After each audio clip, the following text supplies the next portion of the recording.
সুচরিতা যে গোরাকে অনিমেষ নিদ্রে দেখিতেছে সে সম্বন্ধে তাহার নিজের যদি চেতনা থাকিত তবে সে লজ্জিত হইত, কিন্তু সে যেন আত্মবিস্মৃত হইয়াই গোরাকে নিরীক্ষণ করিতেছিল। গোরা তাহার বলিষ্ঠ দুই বাহু টেবিলের ওপর রাখিয়া সম্মুখে ঝুঁকিয়া বসিয়াছিল। তাহার প্রশস্ত শুভ্র ললাটের ওপর বাতির আলো পড়িয়াছে। তাহার মুখে কখনো অবজ্ঞার হাস্য, কখনো বা ঘৃণার ভ্রুকুটি তরঙ্গিত হইয়া উঠিতেছে। তাহার মুখের প্রত্যেক ভাবলীলায় একটা আত্মমর্যাদার গৌরব লক্ষিত হইতেছে। সে যাহা বলিতেছে তাহা যে কেবল সাময়িক বিতর্ক বা আক্ষেপের কথা নহে, প্রত্যেক কথা যে তাহার অনেক দিনের চিন্তা এবং ব্যবহারের দ্বারা নিঃসন্দিগ্ধ রূপে গঠিত হইয়া উঠিয়াছে, এবং তাহার মধ্যে যে কোনো প্রকার দ্বিধা, দুর্বলতা বা আকস্মিকতা নাই, তাহা কেবল তাহার কণ্ঠস্বরে নহে, তাহার মুখে এবং তাহার সমস্ত শরীরেই যেন সুদৃঢ়ভাবে প্রকাশ পাইতেছে। সুচরিতা তাহাকে বিস্মিত হইয়া দেখিতে লাগিল। সুচরিতা তাহার জীবনে এতদিন পরে এই প্রথম একজনকে একটি বিশেষ মানুষ, একটি বিশেষ পুরুষ বলিয়া যেন দেখিতে পাইল। তাহাকে আর 10 জনের সঙ্গে মিলাইয়া দেখিতে পারিল না। এই গোরার বিরুদ্ধে দাঁড়িয়া হারানবাবু অকিঞ্চিৎকর হইয়া পড়িলেন। তাহার শরীরের এবং মুখের আকৃতি, তাহার হাব ভাব ভঙ্গি, এমনকি তাহার জামা এবং চাদরখানা পর্যন্ত যেন তাহাকে ব্যঙ্গ করিতে লাগিল। এতদিন বারংবার বিনয়ের সঙ্গে গোরার সম্বন্ধে আলোচনা করিয়া সুচরিতা গোরাকে একটা বিশেষ দলের, একটা বিশেষ মতের অসামান্য লোক বলিয়া মনে করিয়াছিল। তাহার দ্বারা দেশের একটা কোনো বিশেষ মঙ্গল উদ্দেশ্য সাধিত হইতে পারে এই মাত্র সে কল্পনা করিয়াছিল। আজ সুচরিতা তাহার মুখের দিকে এক মনে চাহিতে চাহিতে সমস্ত দল, সমস্ত মত, সমস্ত উদ্দেশ্য হইতে পৃথক করিয়া গোরাকে কেবল গোরা বলিয়াই যেন দেখিতে লাগিল। চাঁদকে সমুদ্র যেমন সমস্ত প্রয়োজন, সমস্ত ব্যবহারের অতীত করিয়া দেখিয়াই অকারণে উদ্বেল হইয়া উঠিতে থাকে, সুচরিতার অন্তঃকরণ আজ তেমনি সমস্ত ভুলিয়া তাহার সমস্ত বুদ্ধি ও সংস্কার, তাহার সমস্ত জীবনকে অতিক্রম করিয়া যেন চতুর্দিকে উচ্ছ্বসিত হইয়া উঠিতে লাগিল। মানুষ কি, মানুষের আত্মা কি, সুচরিতা এই প্রথম তাহা দেখিতে পাইল, এবং এই অপূর্ব সহানুভূতিতে সে নিজের অস্তিত্ব একেবারে বিস্মৃত হইয়া গেল। হারানবাবু সুচরিতার এই তদ্গত ভাব লক্ষ্য করিয়াছিলেন, তাহাতে তাহার তর্কের যুক্তিগুলি জোর পাইতেছিল না। অবশেষে একসময় নিতান্ত অধীর হইয়া তিনি আসন ছাড়িয়া উঠিয়া পড়িলেন এবং সুচরিতাকে নিতান্ত আত্মীয়ের মতো ডাকিয়া কহিলেন, সুচরিতা, একবার এ ঘরে এসো তো, তোমার সঙ্গে আমার একটা কথা আছে। সুচরিতা একেবারে চমকিয়া উঠিল, তাহাকে কে যেন মারিল। হারানবাবুর সহিত তাহার যেরূপ সম্বন্ধ, তাহাতে তিনি যে কখনো তাহাকে এরূপ আহ্বান করিতে পারেন না তাহা নহে, অন্য সময় হইলে সে কিছুই মনে করিত না, কিন্তু আজ গোরা ও বিনয়ের সম্মুখে সে নিজেকে অপমানিত বোধ করিল। বিশেষত গোরা তাহার মুখের দিকে এমন একরকম করিয়া চাহিল যে সে হারানবাবুকে ক্ষমা করিতে পারিল না। প্রথমটায় সে যেন কিছুই শুনিতে পায় নাই, এমনিভাবে চুপ করিয়া বসিয়া রহিল। হারানবাবু তখন কণ্ঠস্বরে একটু বিরক্তি প্রকাশ করিয়া কহিলেন, শুনছ সুচরিতা, আমার একটা কথা আছে, একবার এ ঘরে আসতে হবে। সুচরিতা তাহার মুখের দিকে না তাকিয়াই কহিল, এখন থাক, বাবা আসুন, তারপরে হবে। বিনয় উঠিয়া কহিল, আমরা না হয় যাচ্ছি। সুচরিতা তাড়াতাড়ি কহিল, না বিনয়বাবু, উঠবেন না, বাবা আপনাদের থাকতে বলেছেন, তিনি এলেন বলে। তাহার কণ্ঠস্বর একটা ব্যাকুল অনুনয়ের ভাব প্রকাশ পাইল। হরিণীকে যেন ব্যাধের হাতে ফেলিয়া যাইবার প্রস্তাব হইয়াছিল। আমি আর থাকতে পারছি নে, আমি তবে চললুম, এই বলিয়া হারানবাবু দ্রুত পদে ঘর হইতে চলিয়া গেলেন। রাগের মাথায় বাহির হইয়া আসিয়া পরক্ষণেই তাহার খুবই অনুতাপ হইতে লাগিল, কিন্তু তখন ফিরিবার আর কোনো উপলক্ষ খুঁজিয়া পাইলেন না। হারানবাবু চলিয়া গেলে সুচরিতা একটা কোন সুগভীর লজ্জায় মুখ যখন রক্তিম ও নত করিয়া বসিয়াছিল, কি করিবে কি বলিবে কিছুই ভাবিয়া পাইতেছিল না, সেই সময় গোরা তাহার মুখের দিকে ভালো করিয়া চাহিয়া লইবার অবকাশ পাইয়াছিল। গোরা শিক্ষিত মেয়েদের মধ্যে যে ঔদ্ধত্য, যে প্রগল্ভতা কল্পনা করিয়া রাখিয়াছিল, সুচরিতার মুখশ্রীতে তাহার আভাস মাত্র নেই। তাহার মুখে বুদ্ধির একটি উজ্জ্বলতা নিঃসন্দেহে প্রকাশ পাইতেছিল, কিন্তু নম্রতা ও লজ্জার দ্বারা তাহা কি সুন্দর কোমল হইয়া আজ দেখা দিয়াছে। মুখের ডৌলটি কি সুকুমার, ভ্রুযুগলের ওপরে ললাটটি যেন শরতের আকাশখণ্ডের মতো নির্মল ও স্বচ্ছ। ঠোঁট দুটি চুপ করিয়া আছে, কিন্তু অনুচ্চারিত কথার মাধুর্য সেই দুটি ঠোঁটের মাঝখানে যেন কোমল একটি কুঁড়ির মতো রহিয়াছে। নবীনার অবনীর বেশভূষা সম্বন্ধে গোরা পূর্বে কোনোদিন ভালো করিয়া চাহিয়া দেখে নাই, এবং না দেখিয়াই সে সমস্তের প্রতি তাহার একটা ধিক্কার ভাব ছিল। আজ সুচরিতার দেহে তাহার নূতন ধরনের শাড়ি পরার ভঙ্গি তাহার একটু বিশেষভাবে ভালো লাগিল। সুচরিতার একটি হাত টেবিলের উপরে ছিল, তাহার জামার আস্তিনের কুঞ্চিত প্রান্ত হইতে সেই হাতখানি আজ গোরার চোখে কোমল হৃদয়ের একটি কল্যাণপূর্ণ বাণীর মতো বোধ হইতে লাগিল। দীপালোকিত শান্ত সন্ধ্যায় সুচরিতাকে বেষ্টন করিয়া সমস্ত ঘরটি তাহার আলো, তাহার দেওয়ালের ছবি, তাহার গৃহসজ্জা, তাহার পারিপাট্য লইয়া একটি যেন বিশেষ অখণ্ড রূপ ধারণ করিয়া দেখা দিল। তাহা যে গৃহ, তাহা যে সেবা কুশলা নারীর যত্নে স্নেহে সৌন্দর্যে মণ্ডিত, তাহা যে শুধুই দেওয়াল ও কড়িবর্কা ছাদের চেয়ে অনেক বেশি, ইহা আজ গোরার কাছে মুহূর্তের মধ্যে প্রত্যক্ষ হইয়া উঠিল। গোরা আপনার চতুর্দিকের আকাশের মধ্যে একটা সজীব সত্তা অনুভব করিল। তাহার হৃদয়কে চারিদিক হইতে একটা হৃদয়ের হিল্লোল আসিয়া আঘাত করিতে লাগিল। একটা কিসের নিবিড়তা তাহাকে যেন বেষ্টন করিয়া ধরিল। এরূপ অপূর্ব উপলব্ধি তাহার জীবনে কোনোদিন ঘটে নাই। দেখিতে দেখিতে ক্রমশই সুচরিতার কপালের ভ্রষ্ট কেশ হইতে তাহার পায়ের কাছে শাড়ির পাড়টুকু পর্যন্ত অত্যন্ত সত্য এবং অত্যন্ত বিশেষ হইয়া উঠিল। একই কালে সমগ্রভাবে সুচরিতা এবং সুচরিতার প্রত্যেক অংশ স্বতন্ত্রভাবে গোরার দৃষ্টিকে আকর্ষণ করিতে লাগিল। কিছুক্ষণ কেহই কোনো কথা কহিতে না পারিয়া সকলেই এক প্রকার কুণ্ঠিত হইয়া পড়িল। তখন বিনয় সুচরিতার দিকে চাহিয়া কহিল, সেদিন আমাদের কথা হচ্ছিল, বলিয়া একটা কথা উত্থাপন করিয়া দিল।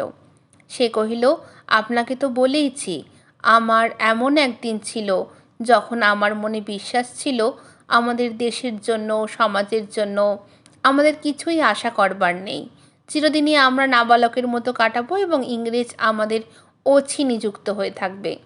যেখানে যা যেমন আছে সেই রকমই থেকে যাবে। ইংরেজের প্রবল শক্তি এবং সমাজের প্রবল জড়তার বিরুদ্ধে আমাদের কোথাও কোনো উপায় মাত্র নেই। আমাদের দেশের অধিকাংশ লোকেরই এইরকম মনের ভাব। এমন অবস্থায় মানুষ হয় নিজের স্বার্থ নিয়েই থাকে, নয়তো উদাসীনভাবে কাটায়। আমাদের দেশের মধ্যবিত্ত লোকেরা এই কারণেই চাকরির উন্নতি ছাড়া আর কোনো কথা ভাবে না। ধনী লোকেরা গভর্নমেন্টের খেতাব পেলেই জীবন সার্থক বোধ করে। আমাদের জীবনে যাত্রাপথটা অল্প একটু দূরে গিয়েই ব্যাস থেকে যায়। সুতরাং সুদূর উদ্দেশ্যের কল্পনাও আমাদের মাথায় আসে না, আর তার পাথেয় সংগ্রহকেও অনাবশ্যক বলে মনে করি। আমিও এক সময় ঠিক করেছিলাম গোরার বাবাকে মুরব্বি ধরে একটা চাকরির জোগাড় করে নেব। এমন সময় গোরা আমাকে বললেন, না, গভর্নমেন্টের চাকরি তুমি কোনো মতেই করতে পারবে না। গোরা এই কথায় সুচরিতার মুখে একটুখানি বিস্ময়ের আভাস দেখিয়া কহিল, আপনি মনে করবেন না গভর্নমেন্টের ওপর রাগ করে আমি এই কথা বলেছি। গভর্নমেন্টের কাজ যারা করে তারা গভর্নমেন্টের শক্তিকে নিজের শক্তি বলে একটা গর্ব বোধ করে এবং দেশের লোকের কাছ থেকে একটা ভিন্ন শ্রেণীর হয়ে ওঠে। যত দিন যাচ্ছে আমাদের এই ভাবটা ততই বেড়ে উঠছে। আমি জানি আমার একটি আত্মীয় সাবেককালের ডেপুটি ছিলেন, এখন তিনি কাজ ছেড়ে দিয়ে বসে আছেন। তাকে ডিস্ট্রিক্ট ম্যাজিস্ট্রেট জিজ্ঞাসা করেছিলেন, বাবু, তোমার বিচারে এত বেশি লোক খালাস পায় কেন? তিনি জবাব দিয়েছিলেন, সাহেব, তার একটি কারণ আছে।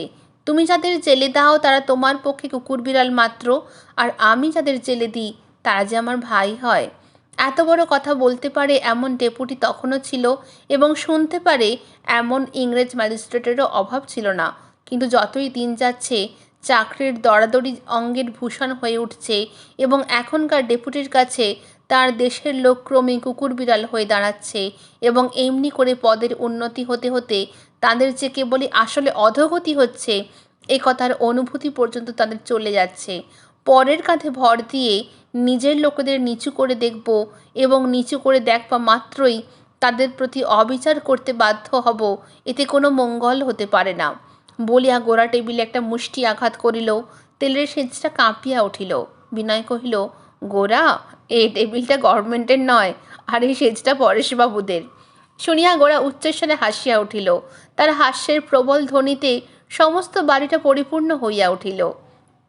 ঠাট্টা শুনিয়া গোরা যে ছেলে মানুষের মতো এমন প্রচুরভাবে হাসিয়া উঠিতে পারে, ইহাতে সুচরিতা আশ্চর্য বোধ করিল, এবং তাহার মনের মধ্যে যেন একটা ভারী আনন্দ হইল। যাহারা বড় কথার চিন্তা করে তাহারা যে প্রাণ খুলিয়া হাসিতে পারে এ কথা তাহার জানা ছিল না। গোরা সেদিন অনেক কথাই বলিল। সুচরিতা যদিও চুপ করিয়াছিল, কিন্তু তাহার মুখের ভাবে গোরা এমন একটা সায় পাইল যে উৎসাহে তাহার হৃদয়ে ভরিয়া উঠিল।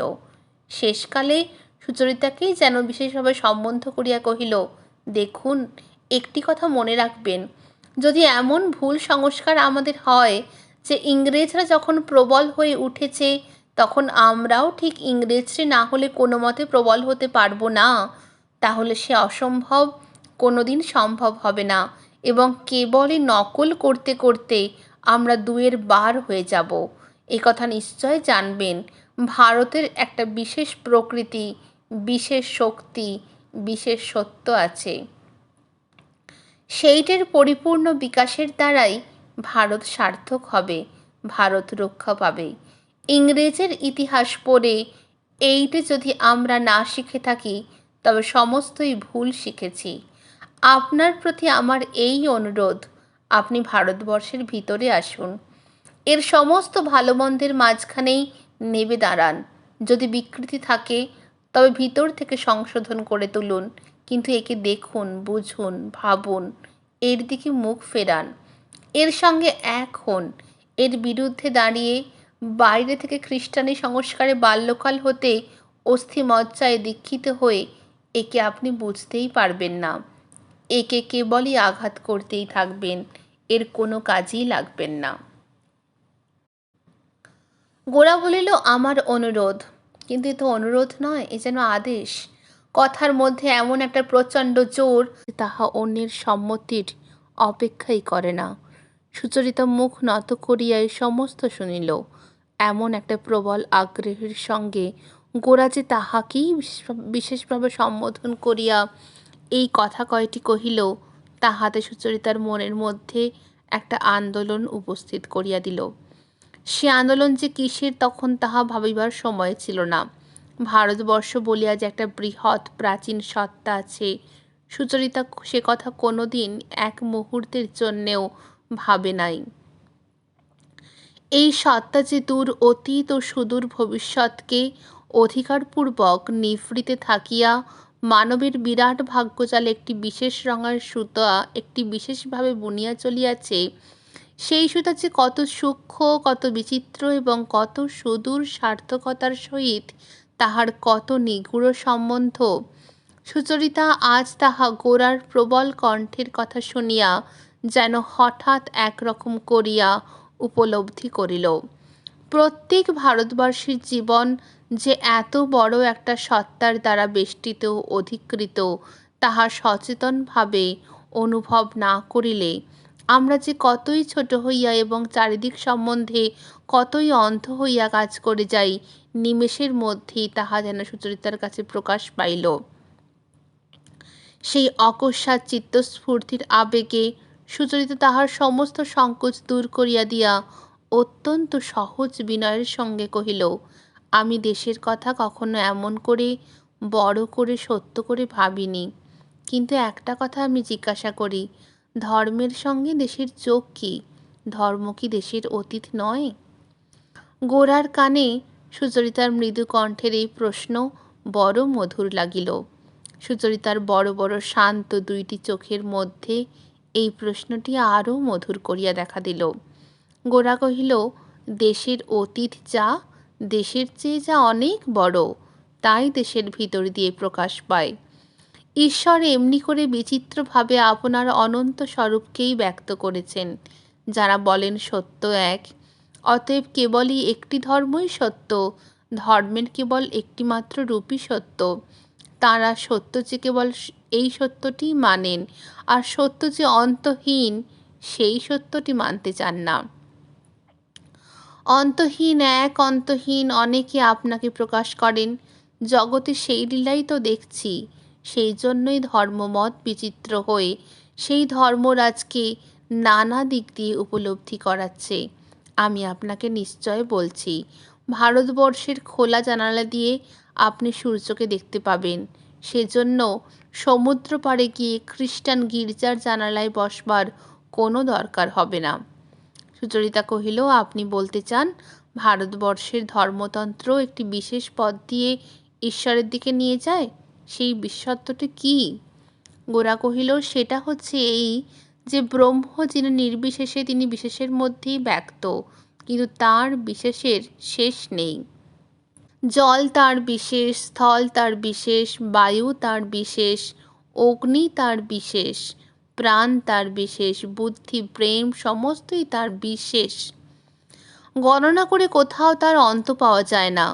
বিজ্ঞান তাই নিয়ে মাথা ঘুরিয়ে মরছে। যিনি নিরাকার, তার আকারের অন্ত নেই। রস্য দীর্ঘ স্থূল ও সূক্ষ্মের অনন্ত প্রবাহই তার। যিনি অনন্ত বিশেষ, তিনি নির্বিশেষ। যিনি অনন্ত রূপ, তিনি অরূপ। অন্যান্য দেশের ঈশ্বরকে ন্যূনাধিক পরিমাণে কোনো একটিমাত্র বিশেষের মধ্যে বাঁধতে চেষ্টা করে। ভারতবর্ষেও ঈশ্বরকে বিশেষের মধ্যে দেখবার চেষ্টা আছে বটে, কিন্তু সেই বিশেষকেই ভারতবর্ষ একমাত্র ও চূড়ান্ত বলে গণ্য করে না। ঈশ্বর যে সেই বিশেষকেও অনন্ত গুণে অতিক্রম করে আছেন, এ কথা ভারতবর্ষের কোনো ভক্ত কোনো দিন অস্বীকার করবে না। সুচরিতা কহিলেন, জ্ঞানী করেন না, কিন্তু অজ্ঞানী? গোরা কহিল, আমি তো পূর্বেই বলেছি, অজ্ঞানী সকল দেশেই সকল সত্যকেই বিকৃত করবে। সুচরিতা কহিল, কিন্তু আমাদের দেশে সেই বিকার কি বেশি দূর পর্যন্ত পৌঁছয়নি? গোরা কহিল, তা হতে পারে, কিন্তু তার কারণ ধর্মের স্থূল ও সূক্ষ্ম, অন্তর ও বাহির, শরীর ও আত্মা, এই দুটো অঙ্গকেই ভারতবর্ষ পূর্ণভাবে স্বীকার করতে চায় বলেই যারা সূক্ষ্মকে গ্রহণ করতে পারে না, তারা স্থূলটাকেই নেয় এবং অজ্ঞানের দ্বারা সেই স্থূলের মধ্যে নানা অদ্ভুত বিকার ঘটাতে থাকে। কিন্তু যিনি রূপেও সত্য, অরূপেও সত্য, স্থূলেও সত্য, সূক্ষ্মেও সত্য, ধ্যানেও সত্য, প্রত্যক্ষেও সত্য, তাঁকে ভারতবর্ষ সর্বতোভাবে দেহে মনে কর্মে উপলব্ধি করবার যে আশ্চর্য বিচিত্র ও প্রকাণ্ড চেষ্টা করেছে, তাকে আমরা মূঢ়ের মতো অশ্রদ্ধা করে ইউরোপের অষ্টাদশ শতাব্দীর নাস্তিকতায় আস্তিকতার মিশ্রিত একটি সংকীর্ণ নিরস অঙ্গহীন ধর্মকেই একমাত্র ধর্ম বলে গ্রহণ করব, এ হতেই পারে না। আমি যা বলছি তা আপনাদের আশৈশবের সংস্কার বশত ভালো করে বুঝতেই পারবেন না। মনে করবেন এই লোকটার ইংরেজি শিখেও শিক্ষার কোনো ফল হয়নি, কিন্তু ভারতবর্ষের সত্য প্রকৃতি ও সত্য সাধনার প্রতি যদি আপনার কোনোদিন শ্রদ্ধা জন্মায়, ভারতবর্ষ নিজেকে সহস্র বাধা ও বিকৃতির ভিতর দিয়েও যেরকম করে প্রকাশ করছে, সেই প্রকাশের গভীর অভ্যন্তরে যদি প্রকাশ করতে পারেন, তাহলে আর কি বলবো, আপনার ভারতবর্ষীয় স্বভাবকে, শক্তিকে ফিরে পেয়ে আপনি মুক্তি লাভ করবেন। সুচরিতা অনেকক্ষণ চুপ করিয়া বসিয়া রহিল দেখিয়া গোরা কহিল, আমাকে আপনি একটি গোঁড়া ব্যক্তি বলে মনে করবেন না। হিন্দু ধর্ম সম্বন্ধে গোঁড়া লোকেরা, বিশেষত যারা হঠাৎ নতুন গোঁড়া হয়ে উঠেছে, তারা যেভাবে কথা কয়, আমার কথা সেভাবে গ্রহণ করবেন না। ভারতবর্ষের নানা প্রকার প্রকাশে এবং বিচিত্র চেষ্টার মধ্যে আমি একটা গভীর ও বৃহৎ ঐক্য দেখতে পেয়েছি। সেই ঐক্যের আনন্দে আমি পাগল। সেই ঐক্যের আনন্দেই ভারতবর্ষের মধ্যে যারা মূঢ়তম তাদের সঙ্গে এক দলে মিশে ধুলোয় গিয়ে বসতে আমার মনে কিছুমাত্র সংকোচ বোধ হয় না। ভারতবর্ষের এই বাণী কেউ বা বোঝে, কেউ বা বোঝে না, তা নাই হলো। আমি আমার ভারতবর্ষের সকলের সঙ্গে এক। তারা আমার সকলেই আপন। তাদের সকলের মধ্যেই চিরন্তন ভারতবর্ষের নিগূঢ় আবির্ভাব নিয়ত কাজ করছে। সে সম্বন্ধে আমার মনে কোনো সন্দেহ মাত্র নেই। গোরার প্রবল কণ্ঠের এই কথাগুলি ঘরের দেওয়ালে, টেবিলে, সমস্ত আসবাবপত্রে যেন কাঁপিতে লাগিল। এ সমস্ত কথা সুচরিতার পক্ষে খুব স্পষ্ট বুঝিবার কথা নহে, কিন্তু অনুভূতির প্রথম অস্পষ্ট সঞ্চারের বেগও অত্যন্ত প্রবল। জীবনটা যে নিতান্তই চারটে দেওয়ালের মধ্যে বা একটা দলের মধ্যে বন্ধ নহে, এই উপলব্ধিটা সুচরিতাকে যেন পীড়া দিতে লাগিল। এমন সময় সিঁড়ির কাছ হইতে মেয়েদের উচ্চ হাস্য মিশ্রিত দ্রুত পদশব্দ শোনা গেল। বরদাসুন্দরী ও মেয়েদের লইয়া পরেশবাবু ফিরিয়াছেন। সুধীর সিঁড়ি দিয়া উঠিবার সময় মেয়েদের উপর কি একটা উৎপাত করিতেছে, তাহাই লইয়া এই হাস্যধ্বনির সৃষ্টি। লাবণ্য, ললিতা ও সতীশ ঘরের মধ্যে ঢুকিয়াই গোরাকে দেখিয়া সংযত হইয়া দাঁড়াইল। লাবণ্য ঘর হইতে বাহির হইয়া গেল। সতীশ বিনয়ের চৌকির পাশে দাঁড়াইয়া কানে কানে তাহার সহিত বিশ্রামভাবালাপ শুরু করিয়া দিল। ললিত সুচরিতাকে পশ্চাতে চৌকি টানিয়া লইয়া তাহার আড়ালে অদৃশ্য প্রায় হইয়া বসিল। পরেশ আসিয়া কহিলেন, আমার ফিরতে বড় দেরি হইয়া গেল। পানুবাবু বুঝে চলে গেছেন? সুচরিতা তাহার কোনো উত্তর দিল না। বিনয় কহিল, হ্যাঁ, তিনি থাকতে পারলেন না। গোরা উঠিয়া কহিল, আজ আমরাও আসি বলিয়া পরেশবাবুকে নত হইয়া নমস্কার করিল। পরেশবাবু কহিলেন, আজ আর তোমাদের সঙ্গে আলাপ করার সময় পেলুম না। বাবা, যখন তোমার অবকাশ হবে মাঝে মাঝে এসো। গোরা ও বিনয় ঘর হইতে বাহির হইবার উপক্রম করিতেছে, এমন সময় বরদাসুন্দরী আসিয়া দাঁড়াইলেন। উভয় তাহাকে নমস্কার করিল। তিনি কহিলেন, আপনারা এখনই যাচ্ছেন নাকি? গোরা কহিল, হ্যাঁ। বরদাসুন্দরী বিনয়কে কহিলেন, কিন্তু বিনয়বাবু, আপনি যেতে পারছেন না, আপনাকে আজ খেয়ে যেতে হবে। আপনার সঙ্গে একটা কাজের কথা আছে। সতীশ লাফাইয়া উঠিয়া বিনয়ের হাত ধরিল এবং কহিল, হ্যাঁ মা, বিনয়বাবুকে যেতে দিও না, উনি আজ রাত্রে আমার সঙ্গে থাকবেন। বিনয় কিছু কুণ্ঠিত হইয়া উত্তর দিতে পারতেছিল না দেখিয়া বরদাসুন্দরী গোরাকে কহিলেন, বিনয়বাবুকে কি আপনি নিয়ে যেতে চান? ওকে আপনার দরকার আছে? গোরা কহিল, কিছু না বিনয়, তুমি থাকো না, আমি আসছি বলিয়া গোরা দ্রুতপদে চলিয়া গেল। বিনয়ের থাকা সম্বন্ধে বরদাসুন্দরী যখনই গোরার সম্মতি লইলেন, সেই মুহূর্তেই বিনয় ললিতার মুখের দিকে না চাহিয়া থাকিতে পারিল না। ললিতা মুখ টিপিয়া হাসিয়া মুখ ফিরাইল। ললিতার এই ছোটখাটো হাসি বিদ্রুপের সঙ্গে বিনয় ঝগড়া করিতেও পারে না, অথচ ইহা তাহাকে কাঁটার মতো বেঁধে। বিনয় ঘরে আসিয়া বসিতেই ললিতা কহিল, বিনয়বাবু, আজ আপনি পালালেই ভালো করতেন। বিনয় কহিল, কেন? ললিতা কহিল, মা আপনাকে বিপদে ফেলবার মতলব করেছেন। ম্যাজিস্ট্রেটের মেলায় যে অভিনয় হবে তাতে একজন লোক কম পড়ছে, মা আপনাকে ঠিক করেছেন। বিনয় ব্যস্ত হইয়া কহিল, কি সর্বনাশ, সে কাজ আমার দ্বারা হবে না। ললিতা হাসিয়া কহিল, সে আমি মাকে আগেই বলেছি, এ অভিনয়ে আপনার বন্ধু কখনোই আপনাকে যোগ দিতে দেবেন না। বিনয় খোঁচা খাইয়া কহিল, বন্ধুর কথা রেখে দিন, আমি 7 জন্মে কখনো অভিনয় করিনি, আমাকে কেন? ললিতা কহিল, আমারই বুঝি জন্মান্তর অভিনয় করে আসছি। এই সময় বরদাসুন্দরী ঘরের মধ্যে আসিয়া বসিলেন। ললিতা কহিল, মা, তুমি অভিনয় বিনয়বাবুকে মিথ্যা ডাকছ। আগে ওর বন্ধুকে যদি রাজি করাতে পারো তাহলে। বিনয় কাতর হইয়া কহিল, বন্ধুর রাজি হওয়া নিয়ে কথা হচ্ছে না, অভিনয় তো করলেই হয় না, আমার যে ক্ষমতাই নেই। বরদাসুন্দরী কহিলেন, সেজন্য ভাববেন না, আমরা আপনাকে শিখিয়ে ঠিক করে নিতে পারবো। ছোট ছোট মেয়েরা পারবে আর আপনি পারবেন না? বিনয়ের উদ্ধারের আর কোনো উপায় রহিল না। গোরা তাহার স্বাভাবিক দ্রুতগতি পরিত্যাগ করিয়া অন্যমনস্কভাবে ধীরে ধীরে বাড়ি চলিল। বাড়ি যাইবার সহজ পথ ছাড়িয়া সে অনেকটা ঘুরিয়া গঙ্গার ধারের রাস্তা ধরিল। তখন কলিকাতার গঙ্গা ও গঙ্গার ধার বণিক সভ্যতার লাভলোলুপ কুৎসিতায় জলস্থলে আক্রান্ত হইয়া তীরে রেলের লাইন ও নীরে ব্রিজের বেড়ি পড়ে নাই। তখনকার শীত সন্ধ্যায় নগরের নিঃশ্বাস কালিমা আকাশকে এমন নিবিড় করিয়া আচ্ছন্ন করিত না। নদী তখনও বহুদূর হিমালয়ের নির্জন গিরিশৃঙ্গ হইতে কলিকাতার ধূলিলিপ্ত ব্যস্ততার মাঝখানে শান্তির বার্তা বহন করিয়া আনিত। প্রকৃতি কোনোদিন গোরার মনকে আকর্ষণ করিবার অবকাশ পায় নাই। তাহার মন নিজের সচেষ্টতার বেগে নিজেই কেবলই তরঙ্গিত হইয়াছিল। যে জল স্থল আকাশ অব্যবহৃতভাবে তাহার চেষ্টার ক্ষেত্র নহে, তাহা সে লক্ষ্যই করে নাই। আজ কিন্তু নদীর উপকার ওই আকাশ আপনার নক্ষত্রলোকে অভিষিক্ত অন্ধকার দ্বারা গোরার হৃদয়কে বারংবার নিঃশব্দে স্পর্শ করিতে লাগিল। নদী নিস্তরঙ্গ। কলিকাতার তীরের ঘাটে কতগুলি নৌকায় আলো জ্বলিতেছে, আর কতগুলি দীপহীন নিস্তব্ধ। ওপারের নিবিড় গাছগুলোর মধ্যে কালিমা ঘনীভূত। তাহারই ঊর্ধ্বে বৃহস্পতি গ্রহ অন্ধকারের অন্তর্যামীর মতো তিমির ভেদি অনিমেষ দৃষ্টিতে স্থির হইয়া আছে। আজ এই বৃহৎ নিস্তব্ধ প্রকৃতি গোরার শরীর মনকে যেন অভিভূত করিয়া দিল। গোরার হৃৎপিণ্ডের সমান তালে আকাশের বিরাট অন্ধকার স্পন্দিত হইতে লাগিল। প্রকৃতি এতকাল ধৈর্য ধরিয়া স্থির হইয়াছিল, আজ গোরার অন্তঃকরণের কোন দ্বারটা খোলা পাইয়া সে মুহূর্তের মধ্যে এই অসতর্ক দুর্গটিকে আপনার করিয়া লইল। এতদিন নিজের বিদ্যা বুদ্ধি চিন্তা ও কর্ম লইয়া গোরা অত্যন্ত স্বতন্ত্র ছিল, আজ এ কি হইল?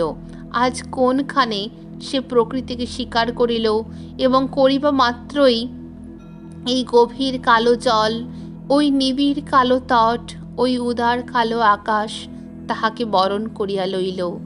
আজ প্রকৃতির কাছে কেমন করিয়া গোরা ধরা পড়িয়া গেছে।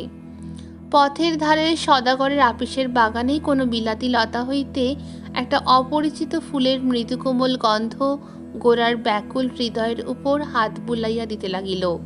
নদী তাহাকে লোকালয়ের অশান্ত কর্মক্ষেত্র হইতে কোন অনির্দেশ্য সুদূরের দিকে আঙুল দেখাইয়া দিল। সেখানে নির্জন জলের ধারে গাছগুলি শাখা মিলাইয়া কি ফুল ফুটিয়াছে, কি ছায়া ফেলিয়াছে।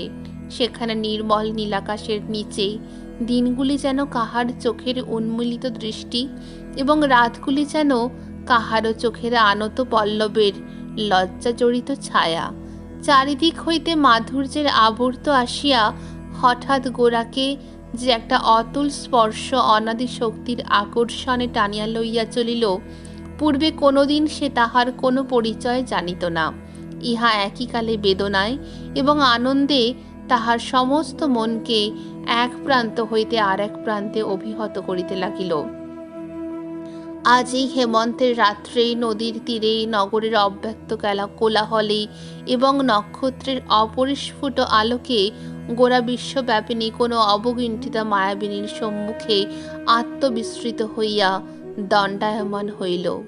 এই মহারানীকে সে এতদিন নতমস্তকে স্বীকার করে নাই বলিয়াই আজ অকস্মাৎ তাহার শাসনের ইন্দ্রজাল আপন সহস্র বর্ণের সূত্রে গোরাকে জল স্থল আকাশের সঙ্গে চারিদিক হইতে বাঁধিয়া ফেলিল।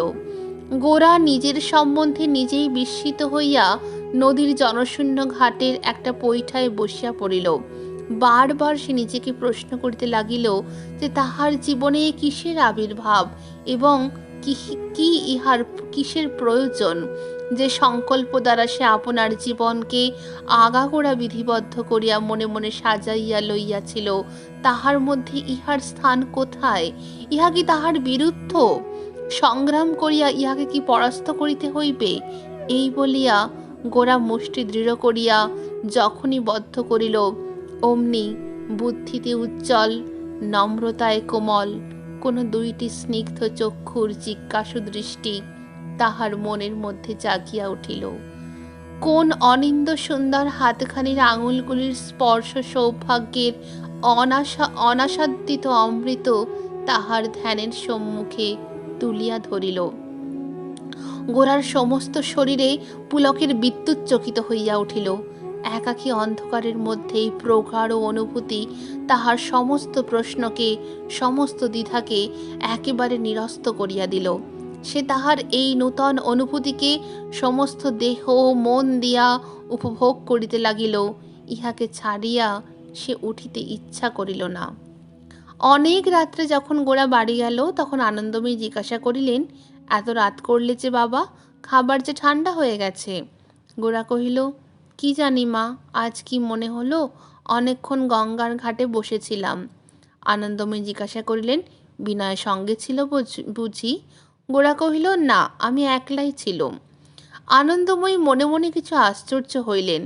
বিনা প্রয়োজনে গোরা যে এত রাত পর্যন্ত গঙ্গার ঘাটে বসিয়া ভাবিবে, এমন ঘটনা কখনোই হয় নাই। চুপ করিয়া বসিয়া ভাবা তাহার স্বভাবই নহে। গোরা যখন অন্যমনস্ক হইয়া খাইতেছিল, আনন্দময়ী লক্ষ্য করিয়া দেখিলেন তাহার মুখে যেন কেমন একটা তর উতল ভাবের উদ্দীপনা। আনন্দময়ী কিছুক্ষণ পর আস্তে আস্তে জিজ্ঞাসা করিলেন, আজ বুঝি বিনয়ের বাড়ি গিয়েছিলে? গোরা কহিল, না, আজ আমরা দুজনেই পরেশবাবুর ওখানে গিয়েছিলুম। শুনিয়া আনন্দময়ী চুপ করিয়া বসিয়া ভাবিতে লাগিলেন। আবার জিজ্ঞাসা করিলেন, ওদের সকলের সঙ্গে তোমার আলাপ হয়েছে? গোরা কহিল, হ্যাঁ, হয়েছে।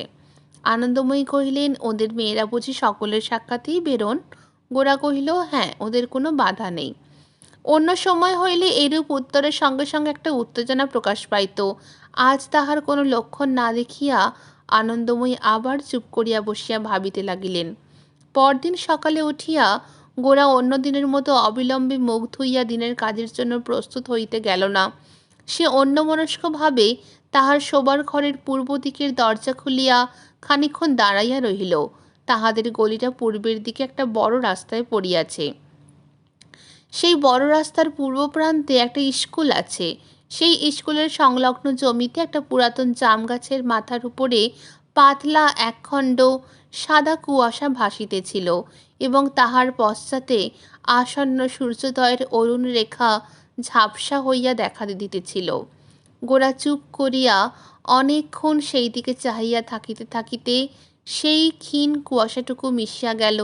উজ্জ্বল রৌদ্র গাছের শাখার ভিতর দিয়া যেন অনেকগুলো ঝকঝকে সঙ্গিনের মতো বিঁধিয়া বাহির হইয়া আসিল এবং দেখিতে দেখিতে কলিকাতার রাস্তা জনতায় ও কোলাহলে পরিপূর্ণ হইয়া উঠিল। এমন সময় হঠাৎ গলির মোড়ে অবিনাশের সঙ্গে আরও কয়েকটি ছাত্রকে তাহার বাড়ির দিকে আসিতে দেখিয়া গোরা তাহার এই আবেশের জালকে যেন এক প্রবল টানে ছিন্ন করিয়া ফেলিল। সে নিজের মনকে একটা প্রচণ্ড আঘাত করিয়া বলিল, না, এসব কিছু নয়, এ কোনো মতেই চলিবে না বলিয়া দ্রুত বেগে শোবার ঘর হইতে বাহির হইয়া গেল। গোরার বাড়িতে তাহার দলবল আসিয়াছে, অথচ গোরা তাহার অনেক পূর্বেই প্রস্তুত হয় নাই, এমন ঘটনা ইহার পূর্বে আর একদিনও ঘটিতে পায় নাই। এই সামান্য ত্রুটিকেই গোরাকে ভারী একটা ধিক্কার দিল। সে মনে মনে স্থির করিল, আর সে পরেশবাবুর বাড়ি যাইবে না এবং বিনয়ের সঙ্গেও যাহাতে কিছুদিন না দেখা হয়, এই সমস্ত আলোচনা বন্ধ থাকে, সেইরূপ চেষ্টা করিবে। সেদিন নিচে গিয়া এই পরামর্শ হলো এই যে গোরা তাহার দলের 2-3 জনকে সঙ্গে করিয়া পায়ে হাঁটিয়া গ্র্যান্ড ট্রাঙ্ক রোড দিয়া ভ্রমণে বাহির হইবে। পথের মধ্যে গৃহস্থ বাড়ি আতিথ্য গ্রহণ করিবে, সঙ্গে টাকা করি কিছুই লইবে না। এই অপূর্ব সংকল্প মনে লইয়া গোরা হঠাৎ কিছু অতিরিক্ত পরিমাণে উৎসাহিত হইয়া উঠিল। সমস্ত বন্ধন ছেদন করিয়া এইরূপ খোলা রাস্তায় বাহির হইয়া পড়িবার একটা প্রবল আনন্দ তাহাকে পাইয়া বসিল। ভিতরে ভিতরে তাহার হৃদয়ে যে একটা জালে জড়িয়া পড়িয়াছে, এই বাহির হইবার কল্পনাতেই সেটা যেন ছিন্ন হইয়া গেল বলিয়া তাহার মনে হইল। এই সমস্ত ভাবের আবেশ যে মায়ামাত্র এবং কর্মই যে সত্য, সেই কথাটা খুব জোরের সহিত নিজের মনের মধ্যে ধ্বনিত প্রতিধ্বনিত করিয়া লইয়া যাত্রার জন্য প্রস্তুত হইয়া লইবার জন্য স্কুল ছুটির বালকের মতো গোরা তাহার একতলার বসিবার ঘর ছাড়িয়া প্রায় ছুটিয়া বাহির হইল। সেই সময় কৃষ্ণদয়াল গঙ্গা স্নান সারিয়া ঘটিতে গঙ্গাজল লইয়া নামাবলী গায়ে দিয়া মনে মনে মন্ত্র জপ করিতে করিতে ঘরে চলিয়াছিলেন। গোরা একেবারে প্রায় তাহার ঘাড়ের ওপর গিয়া পড়িল। লজ্জিত হইয়া গোরা তাড়াতাড়ি তাহার পা ছুঁইয়া প্রণাম করিল। তিনি শশব্যস্ত হইয়া থাক থাক বলিয়া শশাঙ্কতে চলিয়া গেলেন। পূজায় বসিবার পূর্বে গোরার স্পর্শে তাহার গঙ্গাস্নানের ফল মাটি হইল। কৃষ্ণদয়াল যে গোরার সংস্পর্শেই বিশেষ করিয়া এড়াইয়া চলিবার চেষ্টা করিতেন, গোরা তাহা ঠিক বুঝিত না। সে মনে করিত সূচিবায়ুগ্রস্ত বলিয়া সর্বপ্রকারে সকলেরই সংস্রব বাঁচাইয়া চলিয়াই অহরহ তাহার সতর্কতার একমাত্র লক্ষ্য ছিল। আনন্দময়ীকে তো তিনি ম্লেচ্ছ বলিয়া প্রায় দূরে পরিহারই করিতেন। মহিম কাজের লোক, মহিমের সঙ্গে তাহার দেখা সাক্ষাতেরই অবকাশ ঘটিত না। সমস্ত পরিবারের মধ্যে কেবল মহিমের কন্যা শশীমুখীকেই তিনি কাছে লইয়া তাহাকে সংস্কৃত স্তোত্র মুখস্থ করাইতেন এবং পূজার্চ নিবিধিতে দীক্ষিত করিতেন। কৃষ্ণদয়াল গোরা কর্তৃক তাহার পাদস্পর্শে ব্যস্ত হইয়া পলায়ন করিলে তাহার সংকোচের কারণ সম্বন্ধে গোরা চেতনা হইল গোরার, এবং সে মনে মনে হাসিল। এইরূপে পিতার সহিত গোরার সমস্ত সম্বন্ধ প্রায় বিচ্ছিন্ন হইয়া গিয়াছিল, এবং মাতার অনাচারকে সে যতই নিন্দা করুক, এই আচারদ্রোহিণী মাকেই গোরা তাহার জীবনের সমস্ত ভক্তি সমর্পণ করিয়া পূজা করিত। আহারান্তে গোরা একটি ছোট পুঁটুলিতে কয়েকটি কাপড় লইয়া সেটা বিলিতি পর্যটকদের মতো পিঠে বাঁধিয়া মার কাছে আসিয়া উপস্থিত হইল। বউ কহিল, মা, আমি কিছুদিনের মতো বেরোবো। আনন্দময়ী কহিলেন, কোথায় যাবে বাবা? গোরা কহিল, সেটা আমি ঠিক বলতে পারছি না। আনন্দময়ী বললেন, কোনো কাজ আছে? গোরা কহিল, কাজ বলতে যা বোঝায় সেরকম কিছু নয়, কিন্তু এই যাওয়াটাই একটা কাজ। আনন্দময়ীকে একটুখানি চুপ করিয়া থাকিতে দেখিয়া গোরা কহিল, মা, দোহাই তোমার, আমাকে বারণ করতে পারবে না। তুমি তো আমাকে জানোই, আমি সন্ন্যাসী হয়ে যাব এমন ভয় নেই। আমি মাকে ছেড়ে বেশি দিন কোথাও থাকতে পারিনি। মার প্রতি তাহার ভালোবাসা গোরা কোনোদিন মুখে এমন করিয়া বলে নাই, তাই আজ কথাটা বলিয়া সে লজ্জিত হইল। পুলকিত আনন্দময়ী তাড়াতাড়ি তাহার লজ্জাটা চাপা দিয়া কহিলেন, বিনয় সঙ্গে যাচ্ছে বুঝি? গোরা ব্যস্ত হইয়া কহিল, না মা, বিনয় যাবে না। ওই দেখো, অমনি মার মনে ভাবনা হচ্ছে, বিনয় না গেলে তার গোরাকে পথে ঘাটে রক্ষা করবে কে? বিনয়কে যদি তুমি আমার রক্ষক মনে করো, সেটা তোমার একটা কুসংস্কার। এবার নিরাপদে ফিরে এলে ওই সংস্কারটা তোমার ঘুচবে। আনন্দময়ী জিজ্ঞাসা করিলেন, মাঝে মাঝে খবর পাবো তো? গোরা কহিল, খবর পাবে না বললেই ঠিক করে রাখো, তারপরে যদি পাও তো খুশি হও। ভয় কিছুই নেই, তোমার গোরাকে কেউ নেবে না। মা, তুমি আমার যতটা মূল্য কল্পনা করো, আর কেউ ততটা করে না। তবে এই বোঁচকাটির উপর যদি কারো লোভ হয়, তবে এটি তাকে দান করে দিয়ে চলে আসবো। এটা রক্ষা করতে গিয়ে প্রাণ দান করব না, সে নিশ্চয়। গোরা আনন্দময়ীর পায়ের ধুলা লইয়া প্রণাম করিল। তিনি তাহার মাথায় হাত বুলাইয়া হাত চুম্বন করিলেন, কোনো প্রকার নিষেধ মাত্র করিলেন না। নিজের কষ্ট হইবে বলিয়া অথবা কল্পনায় অনিষ্ট আশঙ্কা করিয়া আনন্দময়ী কখনো কাহাকে নিষেধ করিতেন না। নিজের জীবনে তিনি অনেক বাধা বিপদের মধ্য দিয়ে আসিয়াছেন। বাহিরের পৃথিবী তাহার কাছে অপরিচিত নহে। তাহার মনে ভয় বলিয়া কিছু ছিল না। গোরা যে কোনো বিপদে পড়িবে সে ভয় তিনি মনে আনেন নাই। কিন্তু গোরার মনের মধ্যে যে কি একটা বিপ্লব ঘটিয়াছে, সেই কথাই তিনি কাল হইতে ভাবিতেছেন। আজ হঠাৎ গোরা অকারণে ভ্রমণ করিতে চলিল শুনিয়া তাহার সেই ভাবনা আরও বাড়িয়া উঠিয়াছে। গোরা পিঠে বোঁচকা বাঁধিয়া রাস্তায় যেই পা দিয়াছে, এমন সময় হাতে ঘন রক্ত রসরা গোলাপ চুকল সযত্নে লইয়া বিনয় তাহার সম্মুখে আসিয়া উপস্থিত হইল। গোরা কহিল, বিনয়, তোমার দর্শনে অযাত্রা কি সুযাত্রা এবার তাহার পরীক্ষা হবে। বিনয় কহিল, বেরোচ্ছ নাকি? গোরা কহিল, হাঁ। বিনয় জিজ্ঞাসা করিল, কোথায়? গোরা কহিল, প্রতিধ্বনি উত্তর করিল, কোথায়? প্রতিধ্বনির চেয়ে ভালো উত্তর নেই কি? গোরা কহিল, না, তুমি মার কাছে যাও, সব শুনতে পাবে, আমি চললুম। বলিয়া দ্রুতবেগে চলিয়া গেল। বিনয় অন্তঃপুরে গিয়া আনন্দময়ীকে প্রণাম করিয়া তাহার পায়ের পরে গোলাপ ফুল দুইটি রাখিল। আনন্দময়ী ফুল তুলিয়া লইয়া জিজ্ঞাসা করিলেন, এটি কোথায় পেলে বিনয়? বিনয় তাহার ঠিক স্পষ্ট উত্তরটি না দিয়া কহিল, ভালো জিনিসটি পেলেই আগে মায়ের পুজোর জন্য সেটা দিতে ইচ্ছে করে। তারপর আনন্দময়ীর তক্তপোষের উপর বসিয়া বিনয় কহিল, মা, তুমি কিন্তু অন্যমনস্ক আছো আজ। আনন্দময়ী কহিলেন, কেন বলো দেখি? বিনয় কহিল, আজ আমার বরাদ্দ পানটা দেবার কথা ভুলেই গেছো যে? আনন্দময়ী লজ্জিত হইয়া বিনয়কে পান আনিয়া দিলেন। তাহার পরে সমস্ত দুপুরবেলা ধরিয়া দুইজনে কথাবার্তা কইতে লাগিল। গোরার নিরুদ্দেশ ভ্রমণের অভিপ্রায় সম্বন্ধে বিনয় কোনো পরিষ্কার খবর বলিতে পারিল না। আনন্দময়ী কথায় কথায় জিজ্ঞাসা করিলেন, কাল বুঝি তুমি গোরাকে নিয়ে পরেশবাবুর ওখানে গিয়েছিলে? বিনয় গতকালকার সমস্ত ঘটনা বিবৃত করিয়া বলিল। আনন্দময়ী প্রত্যেক কথাটি সমস্ত অন্তঃকরণ দিয়ে শুনিলেন। যাইবার সময় বিনয় কহিল, মা, পূজা তো সাঙ্গ হলো, এবার তোমার চরণের প্রসাদী ফুল দুটো মাথায় করে নিয়ে যেতে পারি? আনন্দময়ী হাসিয়া গোলাপ ফুল দুইটি বিনয়ের হাতে দিলেন এবং মনে মনে ভাবিলেন, এ গোলাপ দুইটি যে কেবল সৌন্দর্যের জন্য আদর পাইতেছে তাহা নহে, নিশ্চয় উদ্ভিদ তত্ত্বের অতীত আরো গভীর কোনো তত্ত্ব ইহার মধ্যে আছে। বিকেলবেলায় বিনয় চলিয়া গেলে তিনি কতই ভাবিতে লাগিলেন। ভগবানকে ডাকিয়া বারবার প্রার্থনা করিলেন গোরাকে যেন অসুখী হইতে না হয় এবং বিনয়ের সঙ্গে তাহার বিচ্ছেদের যেন কোনো কারণ না ঘটে। গোলাপ ফুলের একটু ইতিহাস আছে। কাল রাত্রে গোরা তো পরেশবাবুর বাড়ি হইতে চলিয়া আসিল, কিন্তু ম্যাজিস্ট্রেটের বাড়িতে সেই অভিনয়ে যোগ দেওয়ার প্রস্তাব লইয়া বিনয়কে বিস্তর কষ্ট পাইতে হইয়াছিল। এই অভিনয়ে ললিতার যে কোনো উৎসাহ ছিল তাহা নহে, সে বরঞ্চ এসব ব্যাপার ভালোই বাসিত না, কিন্তু কোনো মতে বিনয়কে এই অভিনয়ে জড়িত করবার জন্য তাহার মনের মধ্যে যেন একটা জেদ চাপিয়া গিয়াছিল।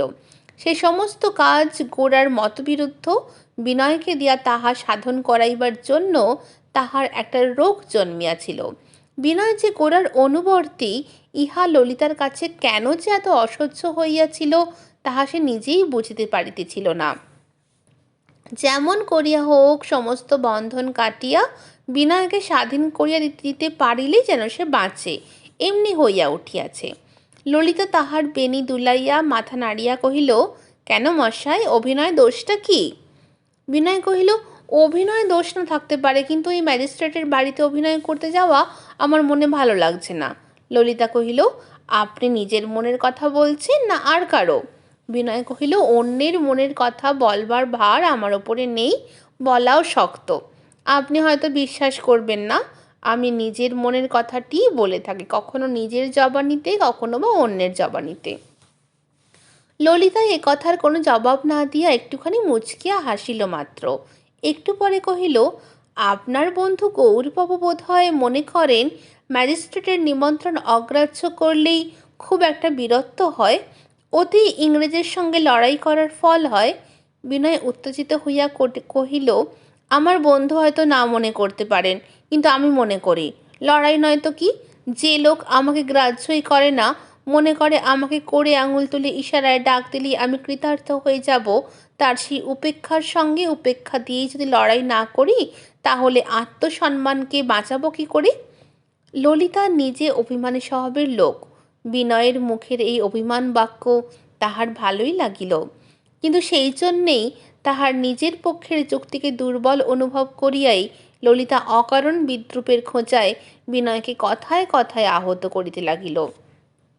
শেষকালে বিনয় কহিল, দেখুন, আপনি তর্ক করছেন কেন? আপনি বলুন না কেন আপনার ইচ্ছা আপনি অভিনয়ে যোগ দেন, তাহলে আমি আপনার অনুরোধ রক্ষার খাতিরে নিজের মতটাকে বিসর্জন দিয়ে একটু সুখ পাই।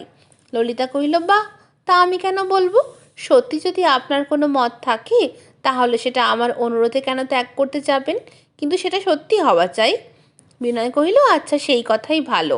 আমার সত্যিকার কোনো মত নেই, আপনার অনুরোধে নাই হলো, আপনার তর্কেই পরাস্ত হয়ে আমি অভিনয় যোগ দিতে রাজি হলুম। এমন সময় বরদাসুন্দরী ঘরে প্রবেশ করিবা মাত্রই বিনয় উঠিয়া গিয়া তাহাকে কহিল, অভিনয়ের জন্য প্রস্তুত হতে হলে আমাকে কি করতে হবে বলে দেবেন। বরদাসুন্দরী সগর্বে কহিলেন, সেজন্য আপনাকে কিছু ভাবতে হবে না, আমরা আপনাকে ঠিক তৈরি করে নিতে পারবো, কেবল অভ্যাসের জন্য রোজ আপনাকে নিয়মিত আসতে হবে। বিনয় কহিল, আচ্ছা, আজ তবে আসি।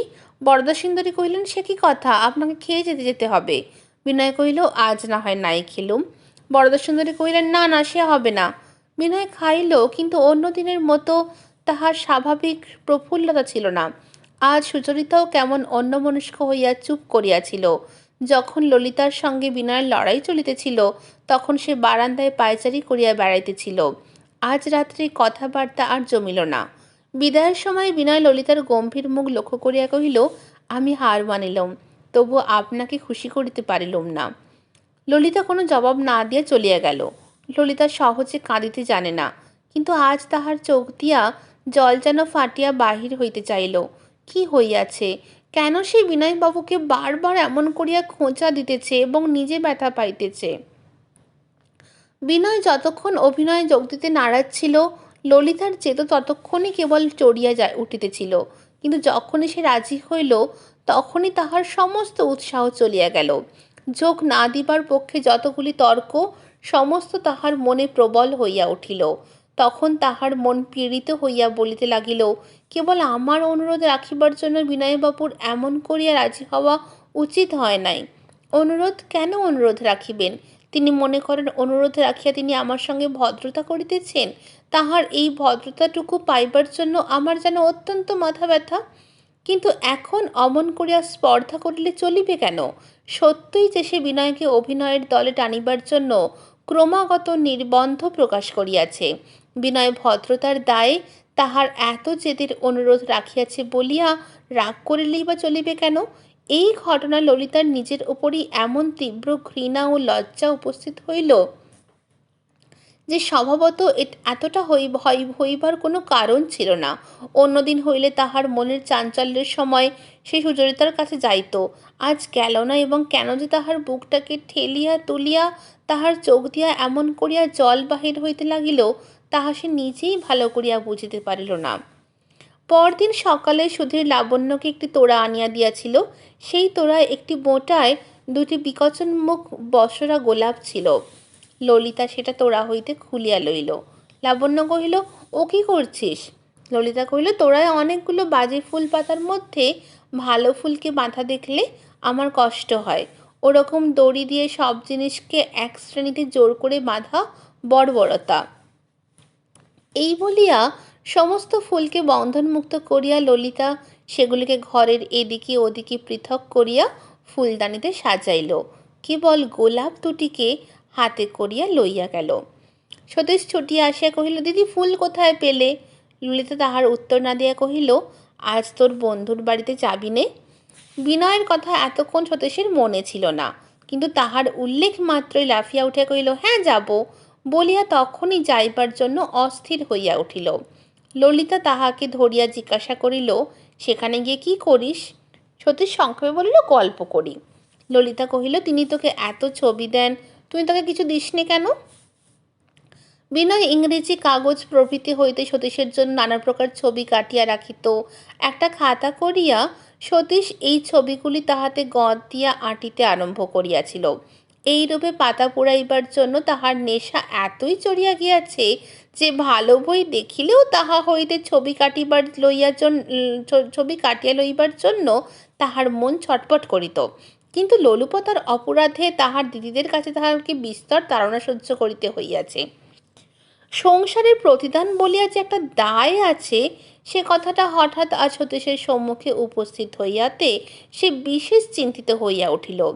ভাঙা টিনের বাক্সটির মধ্যে তাহার নিজের বিষয় সম্পত্তি যাহা কিছু সঞ্চিত হইয়াছে, তাহার কোনোটারই আসক্তি বন্ধন ছেদন করা তাহার পক্ষে সহজ নহে।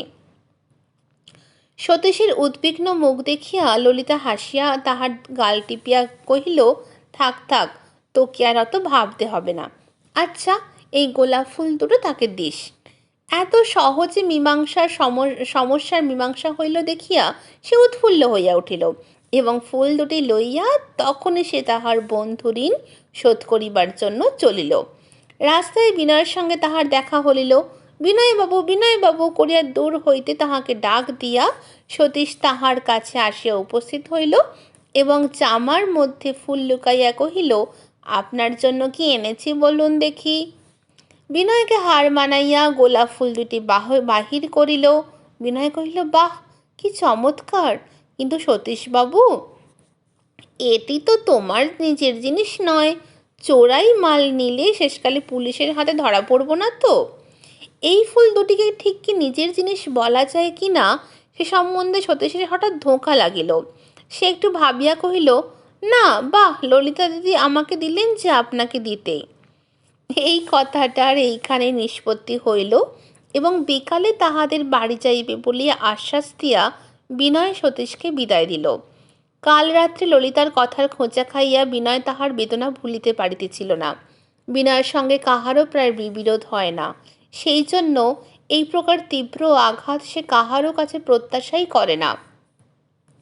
ইতিপূর্বে ললিতাকে বিনয় সুচরিতার পশ্চাৎপর্তিনী করিয়া দেখিয়াছিল, কিন্তু অঙ্কুশাহত হাতি যেমন তাহার মাহুতকে ভুলিবার সময় পায় না, কিছুদিন হইতে ললিতা সম্বন্ধে বিনয়ের সেই দশা হইয়াছিল।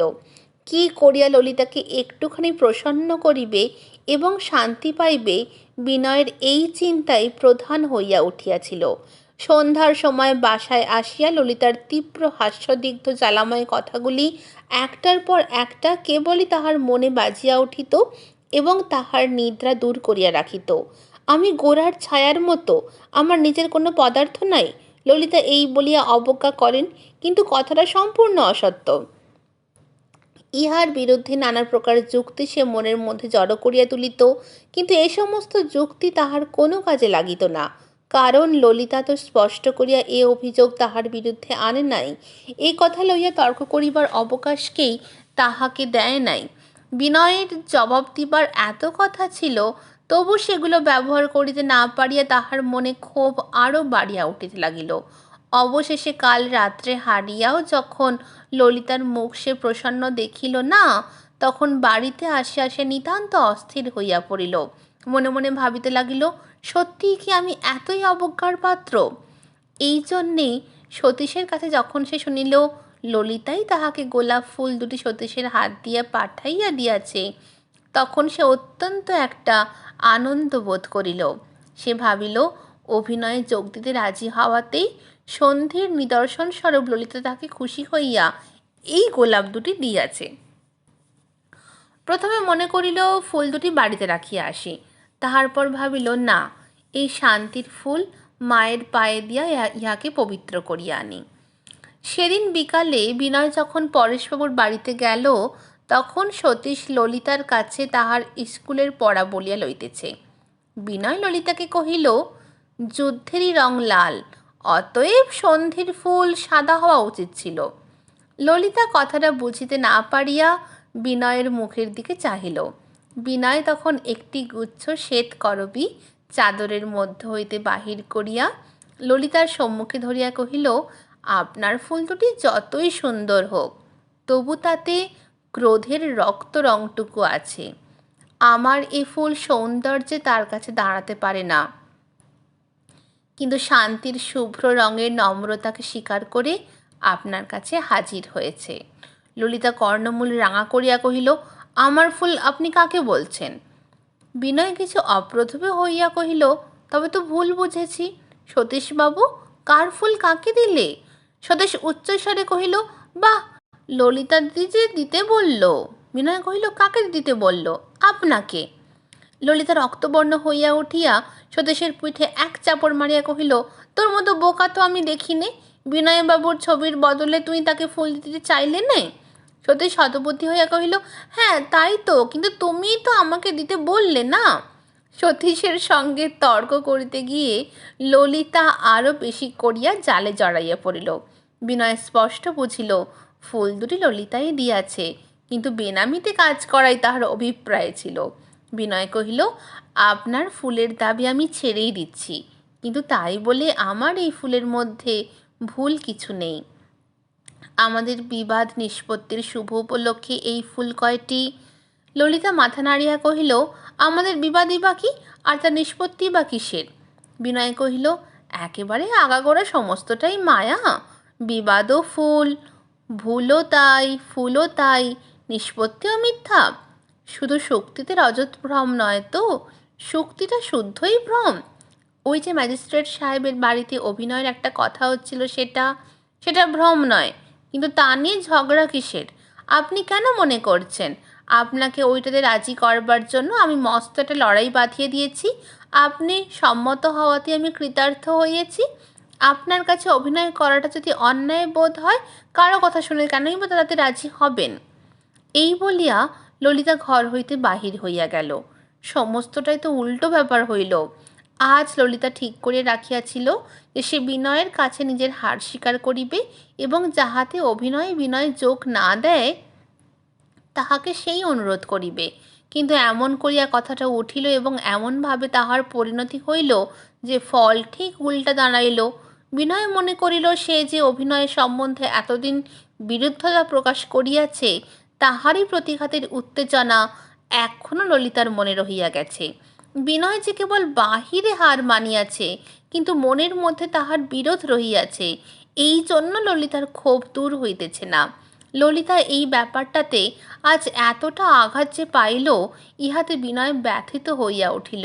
সে মনে মনে স্থির করিল এই কথাটা লইয়া সে আর কোনো আলোচনা উপহাস ছলেও করিবে না এবং এমন নিষ্ঠা ও নৈপুণ্যের সঙ্গে এই কাজটা সম্পন্ন করিয়া তুলিবে যে কেহ তাহার প্রতি ঔদাসীন্যের অপরাধ আরোপ করিতে পারিবে না।